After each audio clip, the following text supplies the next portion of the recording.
We're live on all BeatStars platforms. So we're live on their Facebook, their YouTube, their Periscope, their Twitch.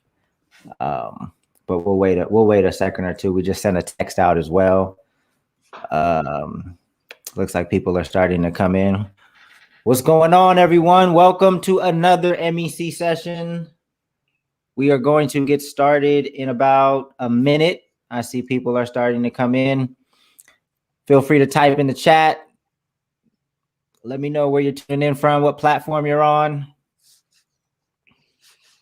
Yama Agni I902. What's going on? See you on Twitch. Welcome. This is going to be a pretty dope discussion. I'm looking forward to this one. I had a conversation with Jesse a couple weeks ago, and he was trying to educate me on NFTs, and I still feel stupid. So it's okay. I think even if after this session, if you don't have a full grasp on what it is NFTs are, how people are using them, that I think that's okay, because I've read a few things. I've had a conversation with Jesse, and I still feel like I'm not as confident as I should be on the topic. So, Michael, what's going on? Let's see. We got Gary Olivier in Canada, Johnny Mills Beats tuning in on YouTube. What's going on? All right, so we're gonna get started because I want to be respectful of these gentlemen's time. So I want to introduce my guests. Today we're going to be talking about NFTs and how artists could potentially use them to make money. We're always trying to find ways for artists to have careers in the music industry. We want to be first movers. When new technology presents itself, to give us more of an advantage to be able to make a living in the music industry. So today we have Jesse Goplen, is that how you pronounce it? That's right. Yeah. And thank then you. Vincent Geneste? Yeah, correct. Awesome. I want to give you two gentlemen an opportunity to just introduce yourself and just a little bit about your background, and then we'll jump into the conversation. Jesse, you want to start? Sure. Yeah, I'm a musician, and at least I've always thought of myself as a musician. But you guys actually out there who are on BeatStars, who are listening to this, who are music entrepreneurs, probably could teach me a lot about making money with music and all of that. I don't want to pass myself off as some expert who's going to tell you how to make $1 million with music. I'm actually kind of surprised that I'm making a bunch of money with music, or that I found this way. It's almost like it's like a cheat code or something like that. And I really hope that I can share it with people. So yeah, I'm one of the first people to sell a music NFT. I sold it on GhostMarket.io, which was created by Vincent. And I'm just really happy to be able to share that with people. Awesome. Vincent, you want to go ahead and introduce yourself? Yeah, sure. So hi, everyone, and thanks for the invitation first. I'm a Phantasma developer, so this is a blockchain. We can talk about this later. And also, I'm the founder of Ghost Market, which is an NFT marketplace where you can create, buy, or sell digital collectibles, basically. And I'm doing that full time. I've been in blockchain since many years, but I'm full-time blockchain since about 1.5 years already. Got you. So I'm actually going to need your guys' help in this interview because, given the fact that you guys are comfortable with this topic, if somebody's new to the space, doesn't know what an NFT is, maybe doesn't know what blockchain is it best to start a conversation on blockchain, or is it best to just jump in and say, okay, what is an NFT? Where should we start the conversation? I think, yeah, with blockchain, and I'm not the expert here, but yeah, I think of Bitcoin as maybe like the combustion engine, right? It was just like purely the idea of blockchain, right? And it was just this ledger, right? It's almost like accounting or something, and each block is a block of transactions, and no money can just be created that wasn't part of like a previous block. And maybe Vincent can say more about that, but. Yeah. I guess back to your question, in a perfect world, end user will be using blockchain and NFT and won't realize it. But since it's quite new, and people need to be educated, they need to understand what it does and what are the benefits. But ultimately, people should not bother, and they don't even have to know they're using blockchain technically. Got you. That would be the perfect scenario. We are far from it because it's a new technology. Exactly the same thing happened in 2000 when internet came. You know, people were like, okay, what's this new technology? Nowadays, you don't ask what's internet, you just use it. So that essentially will so you don't necessarily need to know the kind of the inner workings of what blockchain is. Eventually we'll just be able to use it. The user interface, you know, will know how to use it. We don't necessarily need to know what goes on the back end. No, exactly. There are some specific topics and technologies involved. So those interested might want to learn about it, because personally I think it's very interesting. But for the end user, he doesn't have to know all of it. Got you. So what is an NFT? Well, a fungible token, I'm sorry, Vincent. Go ahead. A fungible token, I'll give you my like really basic thing, right? But a fungible token is one that's like money, right? It's divisible and interchangeable. So that would be like Bitcoin or the US dollar or anything like that. Like you can have, you know, 0.01 US dollars or, you know, up to 8 decimals of Bitcoin or whatever it is. And every Bitcoin is the same as every other Bitcoin. And non-fungible tokens are basically the opposite of that. They're indivisible and they are not interchangeable. They're unique. And so, and there's sort of a third difference too, actually, that they're backed by something like an image or anything that you could really come up with in a way. Sort of the sky's the limit. You get to define what your NFT represents ownership of. Got you. So what I'm trying to think of like the best, you know, again, just act like I'm a child. Like what is an artist doing with their music? Do you have a good I think case studies are good to use because you can kind of like, okay, this person did this. Is there a good case study either with yourself or with somebody else that has been successful minting an NFT and selling it to their audience? And what does that look like? What did they do? Absolutely. Yeah. The one that I sold. Basically what it is it's, you know, you're just selling a copy of the song. It's like a digital download. And, you know, you want to have some kind of selling point. So I talk about a lot of the ways, like in my videos and things, I talk about the ways that you can kind of make it unique or whatever, but that's just a selling point and it's not really absolutely necessary. Basically what it is you're selling one copy of a digital download and, you know, you're not selling the rights to the song or anything like that. You can put in your copyright notice, and I highly recommend that. In fact, I just talked to my lawyer this morning, and they assured me that the copyright text that I put in my music NFT, I have the letter from the lawyer right here. It says the text you're using is sufficient to provide copyright notice, and so no one could say that, oh, you know, I was a innocent, you know, infringer or whatever.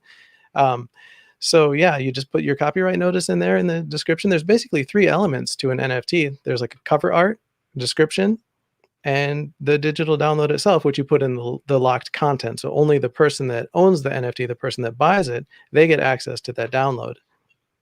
And then if they share it, you know, it's piracy just like anything else.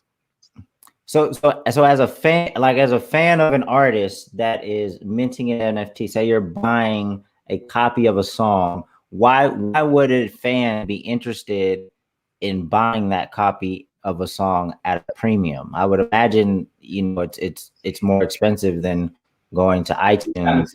So there are a couple of use cases for NFT, specifically for music industry. First, basically, it's a new medium of distribution. So you have iTunes, Spotify, whatever. I know you have digital collectibles. You can provide a new way for people to buy it. Some people love buying only on iTunes. Some people only want to buy NFT. So that's a brand new user base you're targeting, basically. So that's one thing. Second thing is an NFT by itself. It's you can prove the quantity it has. So it's pure math. So when an artist says, okay, I want to mint 1,000 copies of this album, you know there are only 1,000. It's impossible for him to mint more if he decided to mint 1,000. So what it does is that indirectly it increases value of each item, because there won't ever be more than 1,000. It's impossible. So those 1,000 should be theoretically worth more. And another thing would be resale. When you own an NFT, you have full access to it, including reselling it. So you're not limited. Like when you buy a CD, sure, you can resell it, but technically, if there were laws or something preventing that, you wouldn't be able to. And it's like second hand. In this case, you're selling the original one. It's like it's untouched, basically, like if it was still in a blister, you know. So say that there's an artist, he or she wants to mint 1,000 copies. So these are exclusive copies. How should these copies differ from what other people will just download on iTunes? Is it a higher quality? Can it just be It doesn't have to be, but that can be a great selling point. That's something that I tried to do with mine, and that gets into the marketing of it. And I know, like, the people out there that are listening, you guys are going to really come up with some awesome marketing. And what I tried to do with mine is I wanted it to be something really special for the person that bought it. So I had a 24-bit master made, and it was originally like a 24-bit recording. So, you know, that's like the highest quality. And what I uploaded to DistroKid and all of that was just the 16-bit master. So even if you had Tidal or something like that, where you got the highest quality, supposedly, it's not quite the highest quality though. That's like a FLAC file or something. You don't get the actual master still. But you know, you're not going to get that 24-bit master, which you can only get with the NFT. And then I made mine a 1 of 1. So only one person could ever own this. And that, I think, is one of the keys here, because then, you know, that makes it extremely rare, like a painting. And that's where I think, you know, the real magic can come in, because for so long music has been a commodity. We've treated it like a commodity. You know, one unit of streams equals 1 unit, right? And all music is the same. It's all the same price. But clearly there are some artists whose music could go for a lot more money.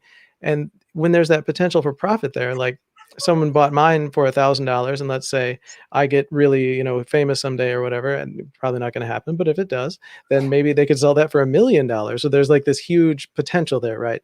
You know, and so, you know, maybe it would make sense for someone to go buy a bunch of these and just maybe pick a basket of artists. And so what I think this could really do is establish sort of just a way for the average person just starting out. If they can get that song, they know they're at least maybe going to be able to pay the rent with music. They're going to at least maybe be able to make what they can do with a minimum wage job just starting out, because almost anyone will invest in these if there is that potential there, right?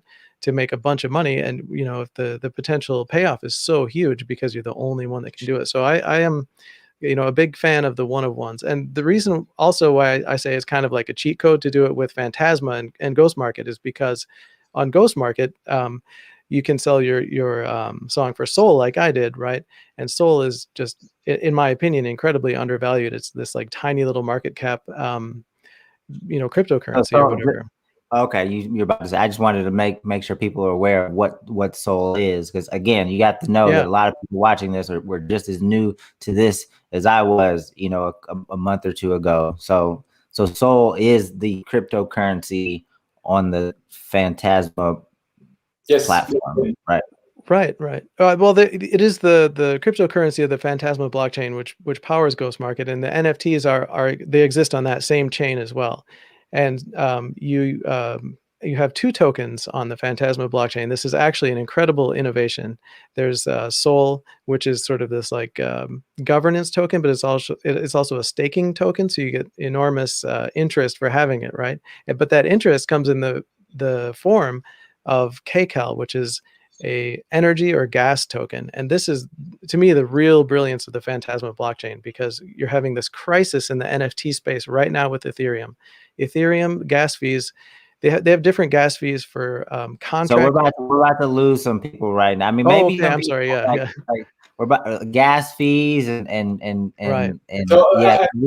Summarize very quickly. There are multiple blockchains available, and some of them are not scalable. What it means is the more people use it, the more expensive it gets. Just to make a transaction, like sending something from one place to another. And the most well-known is Ethereum, obviously, and it's the most used out there for NFT. And they are currently having a big issue because a lot of people are using it, so fees are skyrocketing. Like you have to pay sometime more than $100 just to send something. It's complex. Anyway, in our case, it's a separate blockchain, which is under the hood similar, but with unique features, and we don't have this particular issue. Gotcha. Okay, so just again, I want to go back to just like what are the different options and how could artists potentially set this up? So Jesse, you don't have a ton of fans right now, right? So no, I sure don't. No. but you, and then that's not to put you down, but I just want to let people know kind of what the opportunities are, even for people that don't have a shitload of fans. That's exactly right. Yeah, and that's what's so exciting about it. And you know, I have to kind of like get through people's resistance in a way, because they're so used to just believing that you can't make money with music. And I'm trying to tell them, well, look, you know, actually maybe you can. Like the $1,000 that I got for my song, and I have like 53, 63, I can't remember, subscribers on YouTube. I haven't even been doing anything for my music on social media, and it's now worth like 3,500 last time I checked. So. One thing to add, back to your question related to what it brings in terms of making NFT, is that you can have native royalties. So basically, each time your NFT sells, you can have a cut for the original creator. And this is something transparent and automated. You don't have to do anything. It's just how it is. So you can specify, okay, I want to mint 1,000 NFT. With, let's say, a 5% commission. And anytime your NFT sells, you get 5% of the price. Okay. So that's a major benefit of using blockchain too. Interesting. So if you don't do a one of one, say you're minting 1,000 NFTs. So when you say these are resellable, like this doesn't mean that people can purchase a album, let's just say it's an album, and then start making copies and sell it. You're talking about selling the NFT that you bought, that one NFT that you bought, correct? Exactly. That's exactly correct. Yes.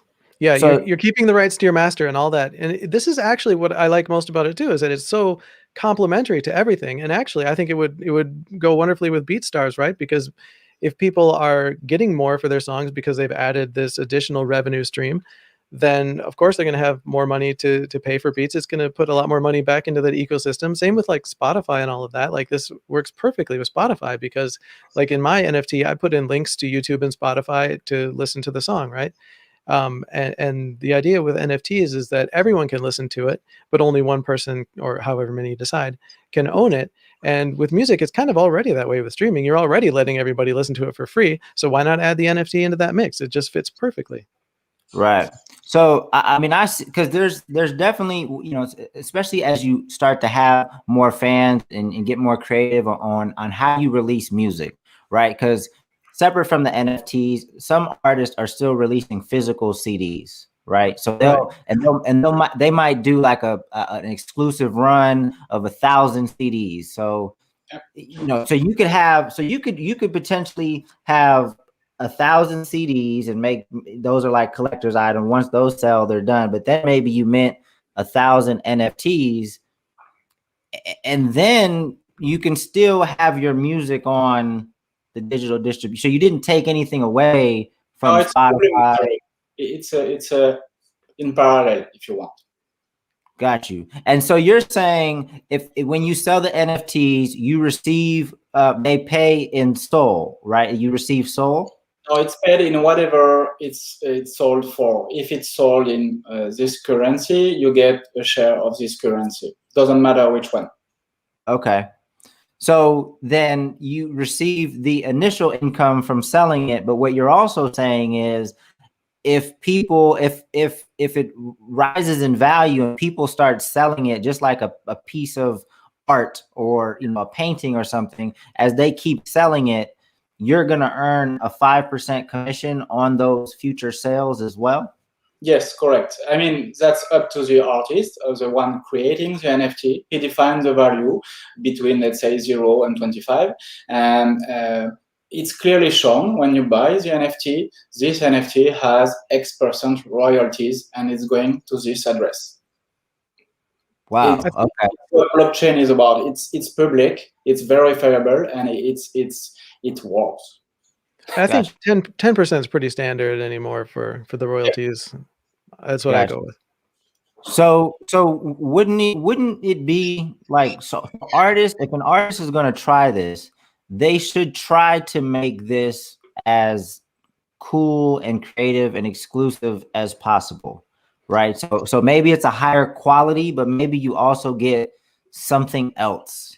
Yes, I agree. In a perfect world, it has to have some kind of uniqueness, you know. If it's literally the same and a new medium of distribution, it's fine. But if you want to attract people, it has to have, I don't know, maybe some special art cover or a special song or whatever. There are a lot of options available. Wow. Okay. So Jesse, what I wanted to ask you, and I think this is going to be great for the people listening, because you don't have that many fans, you still sold. Was it? It was just a song, right? Just one. Yeah, it was just a copy of one song. Yeah. And you received $1,000 for it. Who bought it? How did you get somebody to buy it for $1,000? Well, that was Jay, and he's someone who, you know, is a big investor in this space, and he really believes in it. And he believes in what I'm doing, and I think, you know, wants to support that. And I think, you know, for fans, this is something that, you know, you can make a profit while you support someone. And, you know, I think he probably thinks that maybe my efforts, you know, in this are going to succeed. And, you know, that the fact that this was a part of those efforts, maybe even is why he bought it. You know, I don't know exactly his motivation, but I think he did mention something about that. You know, I was the one that came up with this idea of the soul challenge. And that to me is just sort of like the recipe. Like in crypto, there's this phrase called hodl, like, and it's a misspelling of hold. And the whole idea is like crypto markets are crazy. There's so much going on, but if you just buy a coin and hold it, then you can sort of just ride all that out and, you know, just dollar cost average over time. It's sort of this wise thing to do, right? Hodl, hold. And for me, the soul challenge is like that. Like with NFTs, the whole idea is like you mint an NFT, you sell it for soul, and then you keep that soul, right? And you tell other people. And then when you do that, you know, the more people that you get to mint an NFT or whatever that get involved in this ecosystem, then that soul is suddenly going to be worth a lot more. And actually, that's already happened in my case. So We're go ahead, Vincent. I'm sorry. I was going to say, back to your question, I think the music industry is very similar to the art industry in some way. So there are different kind of buyers. Some people just want to buy it because it's exclusive, or because they like the artist, or because they want to help him find new projects. And some are just speculators. So some people purely buy, hoping to resell it for a higher price. That's how art works in a lot of places, and somehow in music too, at least on the NFT side of things. But there are a lot of different profiles, is what I'm saying. Right. But the basic idea is speculation, certainly. I mean, and many of them, like it's amazing what's happened with the art world. And with art, it was driven by the pandemic, right? Before the pandemic started, there was not much talk about art NFTs, and some of the original ones, like CryptoPunks, were given away. Now they're selling for millions of dollars, right? But that was a very pandemic driven thing, because you had the whole art world. You suddenly, physical collectibles are like this weird thing, and digital collectibles, you know, really fit with the pandemic. And with art, you know, it just worked. But with music is always intangible. We don't really need a pandemic to make this perfect for music, or, you know, because there's no physical form of music. I guess there's CDs or something like that, but, you know, those are gone now. I mean, it's all streaming and in the cloud and everything anyway. This is just perfect for music no matter what. Right. So, okay. So just to summarize, the value comes in potentially three ways. The upfront cost to the investor, right? So you're going to receive, Vincent said, whatever currency supported by the platform. Right. Whatever currency supported by the platform, let's just say SOL. So you receive that initial SOL. Going forward, you're going to receive commissions as people sell their NFT to others. And then so now that you have SOL, you potentially have an increase in the value of SOL over time. So now you're kind of you're a crypto investor if you choose to hold it, right? If you do, yeah. And actually, you can get started for free. I've created a landing page. If any musicians want to try minting, you don't need to put any money in. I just want to say this is not like investment advice. I'm not asking anybody to pay anything. In fact, we're offering you free money from the wonderful community, the soldiers, the people, in the Phantasma community have just sent all this money to a special wallet we set up for the Soul Challenge. And so if you go to houseofnft.com, that is now a landing page, houseofnft.com. And if you're a musician, you can just get the free Kcal and Soul sent to you. And there's very easy to follow instructions there, plus the video I made on how to mint a music NFT. I can explain a bit more on that. So basically, for the end user, he doesn't need much. When I say end user, I mean artist, let's say. He doesn't need much to start creating NFT. But behind the scenes, there are a lot of stuff involved. Like you have to mint the NFT. Technically, you have to store the image, let's say a cover art and stuff. So this has to live somewhere. So this has an underlying cost. So when you mint an NFT, there's a service fee which covers all of that automatically. Basically, it's quite cheap. In our case, it's around 20 cents each per NFT. Some blockchain, it's way more than that. But anyway, my point is, you can just mint for free. It would be an open door to spammers, people just creating stuff for creating stuff. So it's a very small, not limitation, but barrier of entry, I'd say. But like Jesse said, in our case, we also have a fund to help artists kickstart their journey, So I tried to, I put the address in most of the platforms. It looks like it's getting kicked back from Twitch, but it's houseofnft.com. That's it, just houseofnft.com.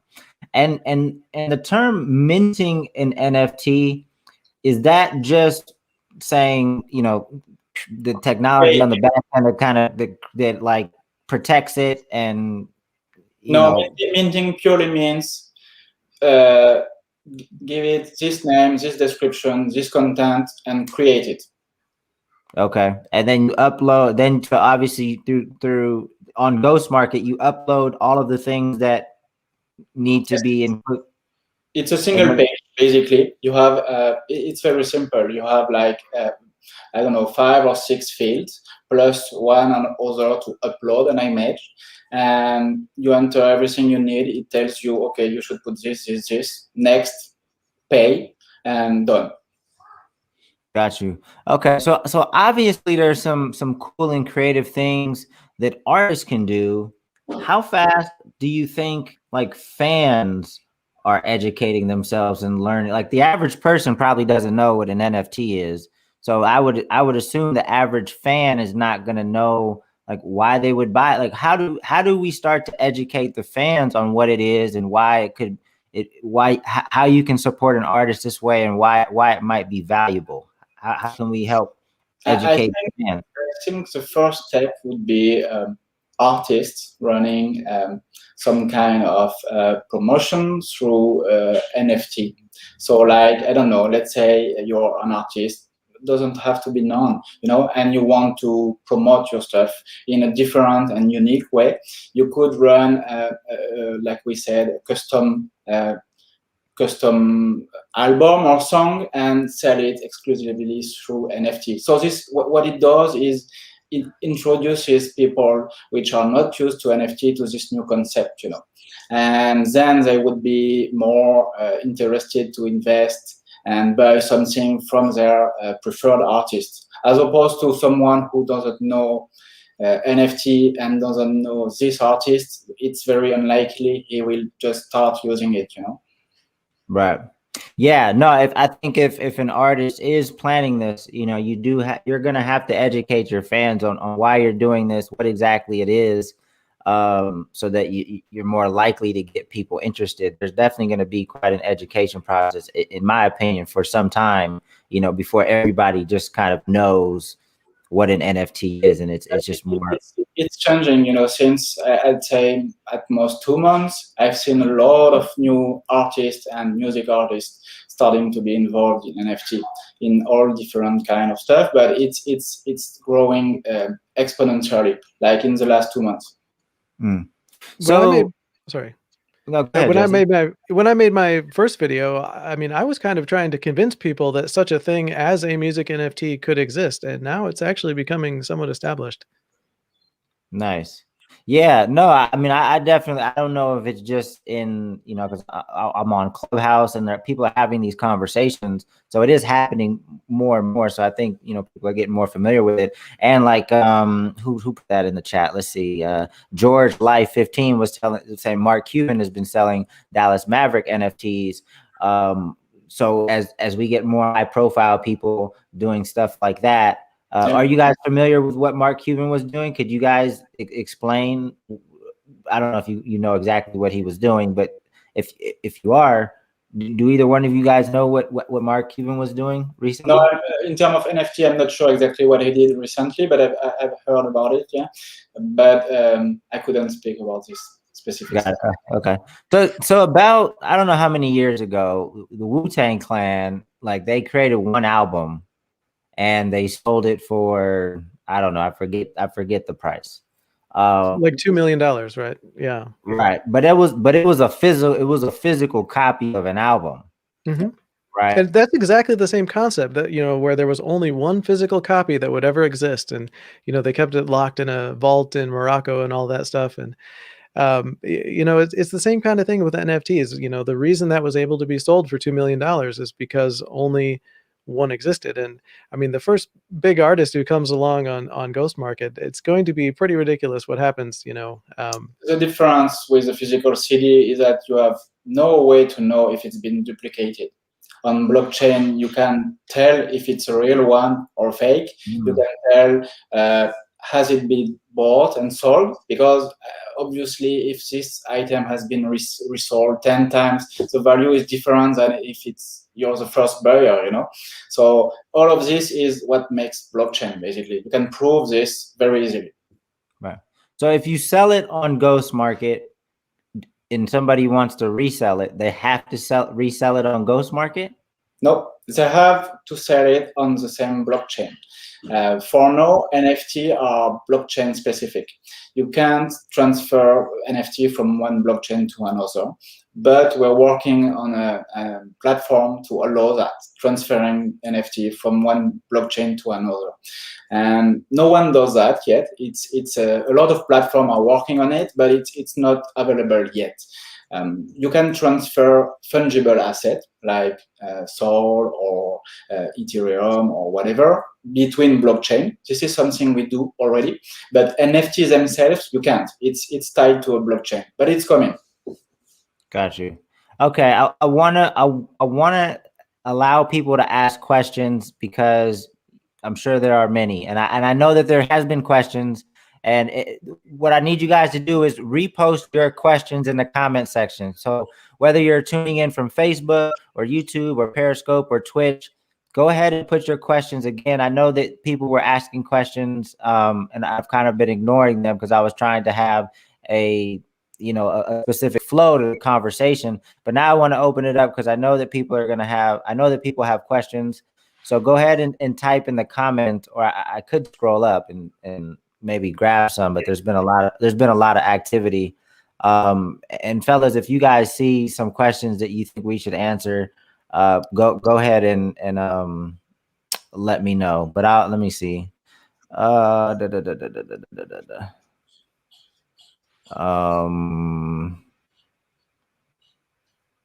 see a bunch. Any contact links to get started? No, so House of NFT, I think. Start there, right, Jesse? If they go right, to that has the instructions, and I'll send you the free kcal and Sol that was donated by the community if you go to that link, houseofnft.com. That's perfect. Thank you for the question. So the kcal, again, like those are the tokens you're gonna. It's kind of like those will pay your fees to kind of get your NFT on the platform. Exactly. It's our fee currency. Got you. Okay, cool. I hope some people are following this. This time around, as I'm having this conversation with you, Jesse, like it's starting to sink. I mean, I know it's not even that, like once you get it, it's not even that complex. I'm sure like the back end technology and getting into that, like that's extremely complex, but just understanding like how it can be useful, how you can make money, that hopefully is quite clear to people. Again, like like I said before, you don't have to understand all of it. You just have to understand it's a new medium with unique features and how to get started with it, and that's it. There are advanced stuff, you don't have to know them and you don't have to use them if needed. Right. So Gary Oliver said, Olivier, it might be Olivier, can NFTs be used to fund an album? It's a great question. Actually, it's one of the other use case, and it's what other industry does already, like video game industry. What's doable is running what's called an NFT sale. So you sell basically a collector or special NFT in advance. So that's like a funding round, if you want. And when the game or the album it gets out, you get special privileges for having this NFT. So that helps the game or artist to get started. It's like a Kickstarter, basically, if you want. It helps the artist get started. And at the same time, once it's live, you get special perks for having done that, So if you were using it to fund an album, are people just paying in advance for the NFT, or could they be paying for access to like the creation process via an NFT? Sure. Sorry, go ahead. So I guess what I'm saying is, like, what if you were like, capturing video of your creation process, that is, you can mint those files too, right? Like if that was, if you felt like your fans would find that valuable and they wanted like behind the scenes access to the creation of the album, is it? Go ahead. In the case of funding an album, for example, you don't have to put stuff in the NFT in itself, but later just proving that you have this NFT could give you access to stuff later, Oh, got it. Okay, so you're just prepaying for the. That's one way to do it. Short answer is there are multiple avenues, but it could be as simple as I can prove I have bought this during funding of this album, which later gave me these perks. Got it. Okay. Yeah, that makes sense. That's cool. Let's see. Yama Agni I902 said, I'm looking at Ghost Market right now. What are the most popular items being sold on there? Just trying to get a handle on what people are typically going there for. I'd say we launched our self-minting feature 2 months ago. So currently we have a lot of artists trying to sell digital art. We don't have a lot of musicians. Jesse is one of them. We have a few already, but it's mostly digital artists currently. So all kind of arts. And we also have some video game specific NFT, but that's different too. So Jesse, would you say, you got $1,000 for your song? Mm-hmm. So obviously somebody's rooting for you specifically, but I think you mentioned like the investors kind of rooting for rooting for this cult, like rooting for NFTs, rooting for the technology, Exactly. like right. So there's that energy too. Oh, absolutely. Yeah. And, just wanting to get people involved. I mean, just one new, music person coming in and minting an NFT, we want to welcome them. I'm looking for NFTs to buy. I, find people sometimes on Twitter and I'm like, hey, why don't you mint an NFT, and I might end up buying it. And I bought a few myself and I have money set aside for that because it means a lot to me. And the thing is like, okay, I got $1,000 or whatever, but like, let's think about that in terms of Sol. I got 15,000 Sol. There are less Sol than there are Ethereum. The inflation rate is much lower, and I think the technology is 100 times better, and it's actually workable, and they deliver things constantly. When you own Sol, you're owning a piece of this team, right? Like Vincent and all these people and everything that they're doing, and they're definitely not the B team, if they're at the forefront of NFTs. So, I think that, to me, that's like the cheat code, the Contra cheat code, right? That you can do this so easy, actually, by minting it and selling it for Sol right there. And then you own a piece of this and you actually get to make decisions, like if they're going to change the inflation rate or something like that. And, we've all seen it, like, in the music industry, we are such like, bottom feeders. They're subject to like corporate control all the time, you know, but here we can actually be the owners. And when you control the money supply, when you're really like at that level of it, you know, that's where you want to be when an ecosystem like this really develops. Mm. So what have you seen other artists do? Like, is there a specific artist that maybe is a good case study outside of yourself, Jesse, which I think is awesome? Like, is there a specific case study that you're aware of maybe a certain amount they made, or maybe just a creative approach to this, to the NFT, to minting the NFT and what was included in there, or maybe the messaging? Are you familiar with any case studies that we can talk about or that you can speak towards? I think you should have Vincent talk about this, because we have one artist, Mansa Obi, man. He has done some awesome stuff with NFTs that is beyond what I even know. And I think only Vincent can even explain some of this stuff besides Mansa. I can speak about it. It's a technology related to NFT I didn't mention before. I don't want to lose people over it, but I'll summarize it. Basically, we have a concept where you can add NFTs within NFTs, like NFTception, I call it. And basically what it does is you can sell one NFT which contains multiple other NFT. So we have a music artist which use that, and basically he's selling, let's say, a collector NFT, which has within itself a song, a link to a private concert he's doing, and another thing might be a cover art, I think, can't remember. So anyway, when you're buying this global NFT, you're actually buying all of that. And how that works is the person buying it, he can destroy this NFT, and it's like a Russian doll. It opens up and it has all these different NFT within it. It's an advanced concept. You don't have to use it, but it opens up a lot of possibilities. I'm just saying it's an advanced technology, and there are a lot of different cool concepts, and I think it's the future. So if you do a live concert, for example, like, is that just is it a video of a live? Is it actual him performing live, like in the moment, or is it a video? And like, what's the format of the video? What do you play it on? I couldn't tell because I don't think the date passed yet. It's like next month.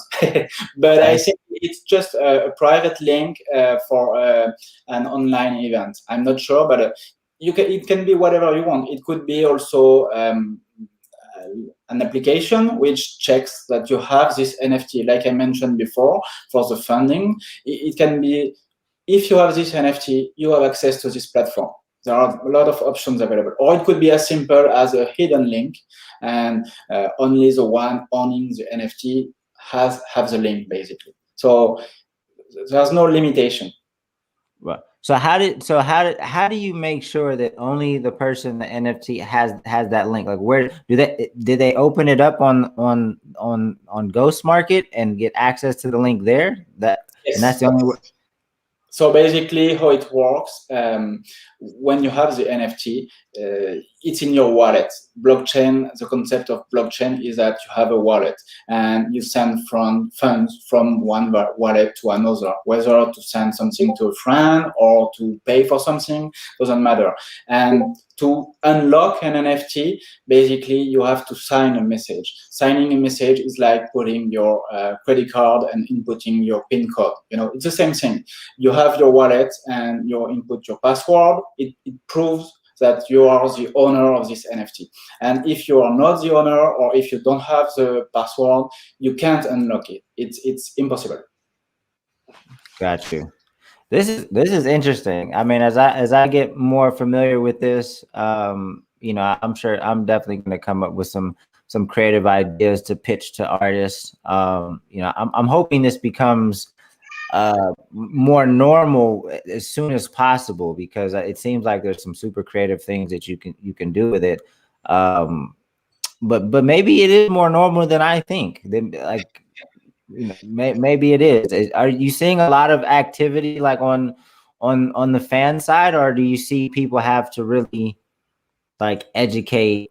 Like I said, since a couple months, the NFT world is going is growing exponentially, especially related to art NFT, like I said, probably because of the pandemic. I don't know, but it's going crazy. Like people are spending money, whether because they like the artist or because they speculate. I don't know, probably both.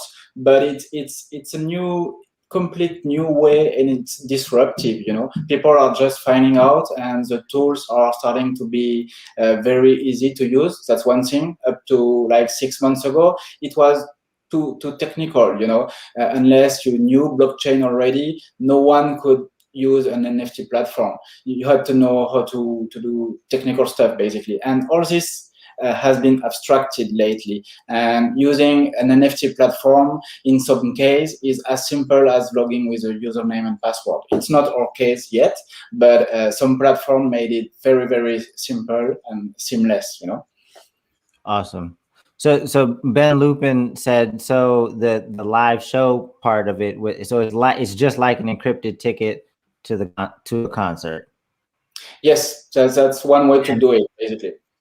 And is this why I've heard of some ticketing companies wanting to use blockchain? This is why, right? Because there's obviously people that are scamming people with fake tickets and things like that. It seems like blockchain would kind of solve that problem. Yes, the whole reason behind blockchain is that it's provable and immutable, meaning once the data is there, you cannot change it. It's pure mathematics. That's how it works. Cool. All right, well, I'm gonna wait for any more questions. I know this has been an awesome session. And maybe we can have you guys back at some point, because I love to go over examples. I think that for me, that's how I learn the best, is kind of like, well, how did they use it? Let's see. Oh, so we got more questions. So how do you get a Phantasma wallet address? So by using any Phantasma wallet. So it's simple. You go to phantasma.io/wallets. And you get started using one of our wallets, and you click generate. It creates you a wallet. And creating a wallet, basically what it does is it creates you an address and a key to decrypt this address. That's it. Got it. What was that address again that you go to? It's phantasma.io/wallets. Phantasma. I'm about to. If you go to that houseofnft.com link, that's actually the first step. It says click here first, and that actually takes you, if you click that button where it says click here first, that takes you to phantasma.io/wallets, and then you get your wallet address, and then there's like a contact form there, and then you put that Phantasma wallet address in there. It starts with P, and then that's when I send you the kcal and everything to mint. So if you go to that one, that'll take you right there. And there's a Chrome browser extension too called Ecto, which you can use if you don't want to use the Poltergeist wallet. But I recommend just getting the Poltergeist wallet, and those are the instructions that I have in the video that I have there on how to mint a music NFT for Poltergeist. Jesse, you were telling me in an email, because Soldier Boy, somebody brought this up in the chat.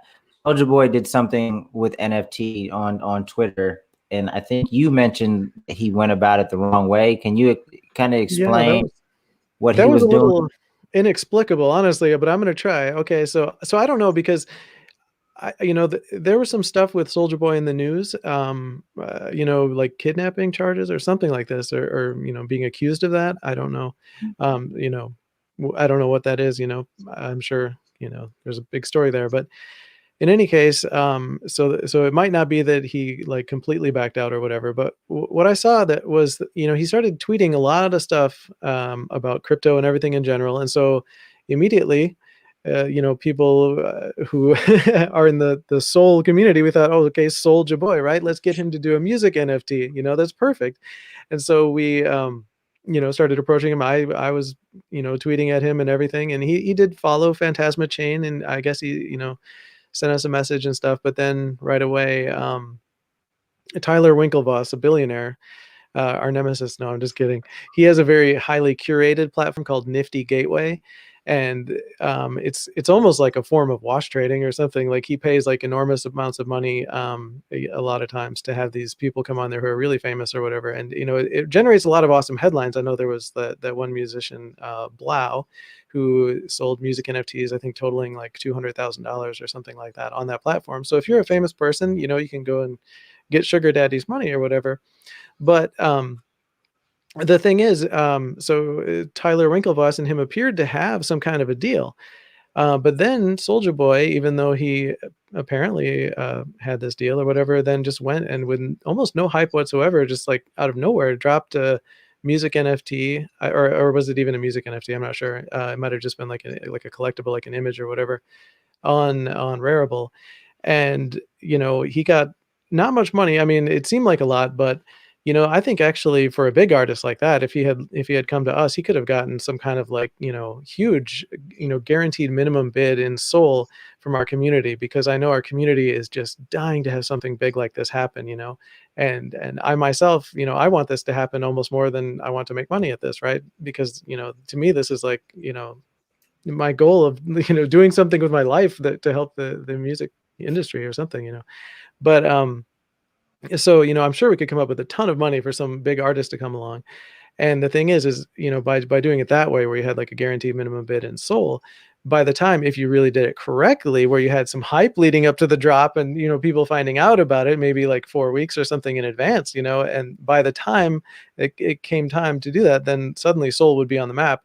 And, that guaranteed minimum bid could be an enormous amount of money, far more than $200,000 or something like that. So related to what I said, since a couple of weeks, a lot of people are starting to learn and understand NFT, and some well-known artists are trying to benefit from it, whether for a good cause or not, but they're trying to enter quickly the space to get known and make money. Yeah, so I mean, I when you say, Soulja Boy obviously is a I don't know if he's that big of an artist anymore, but he's definitely a well recognized name. When you say you're looking forward to a big artist participating on the platform, how big? I mean, obviously you'd want Bieber or somebody like that, but who is it gonna?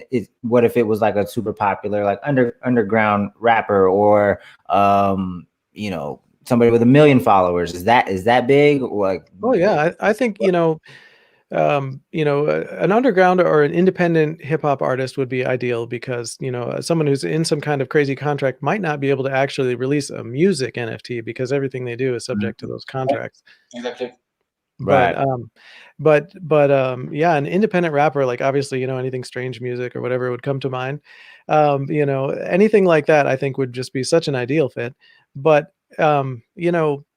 it's it's tough to say. I think it kind of depends on how the community felt about it, right? Like if you came in and you actually spoke with the community and you said, hey, I recognize that there's this potential here, and I really want to make this happen, not just for me, but for music, right? Like I want to continue to release my music on this platform, because I believe that if we make this a real ongoing thing, that this can be something that helps everybody.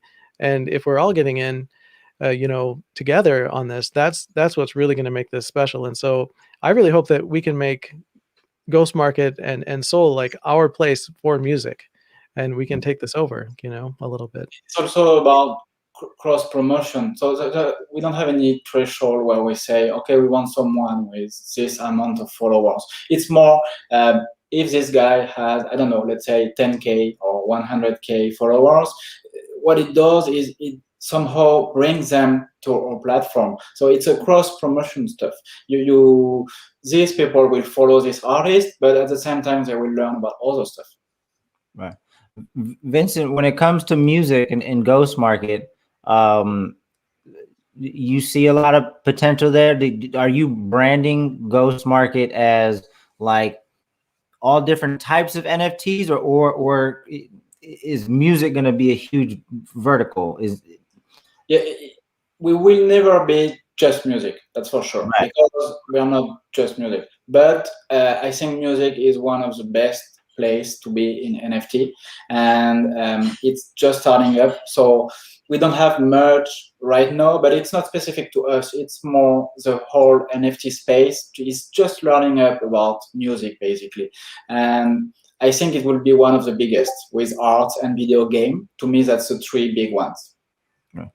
And are you guys actively trying to find creators and educating them and getting them on? Is there any outreach to creators on behalf of Ghost Market, or is this stuff just kind of happening naturally? It's both. We're getting more contact with people and artists nowadays, but at the same time, we're actively seeking not partnership, but more like temporary promotions, should I say.